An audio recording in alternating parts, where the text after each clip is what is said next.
Saudara, berbeda dengan sate lainnya, sate matang Cekwan disajikan dengan kuah kaldu dan bumbu kacang. Khusus di bulan Ramadan, sate matang Cekwan menjadi menu berbuka yang diburu. Daging yang dipanggang dengan arang ini memiliki cita rasa khas Aceh dengan kelezatannya. Inilah sate matang Cekwan Lung Bata, Kota Banda Aceh, yang diburu warga jelang berbuka puasa.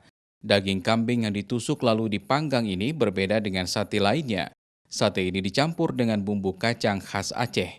Satu porsi 10 tusuk sate dijual Rp25.000. Jika Anda ingin menambah satenya, Anda hanya membayar Rp2.500 per tusuknya. Sate ini dimakan menggunakan nasi. Berbeda dengan sate lainnya yang menggunakan lontong, ditambah dengan kuah kaldu yang membuat sate ini makin digemari. Kaldu berisikan daging kambing yang dimasak dengan rempah khas Aceh, menambah cita rasa tersendiri. Daging sate matang ini sebelum dibakar terlebih dahulu dipotong kecil-kecil, lalu direndam di dalam wadah yang sudah berisi bumbu khas Aceh yang diracik. Setelah tunggu beberapa menit, daging segar ini pun dibakar di atas arang.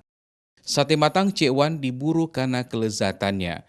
Apalagi di bulan Ramadan, Anda harus memesan 1 hari sebelum berbuka. Kalau tidak, Anda tidak kebagian. Ya, kalau saya sendiri setiap Ramadan pasti ada buka puasa bersama ke sate matang di Dewan. Ya, yang pertama sekali ya tempatnya juga nyaman ya. Kemudian suasananya juga menyenangkan, pelayanannya juga bagus. Rumah makan sate matang Cekwan ini saban hari dipenuhi oleh pembeli. Jika Ramadan tiba, puluhan juta keuntungan diraup dari hasil penjualan.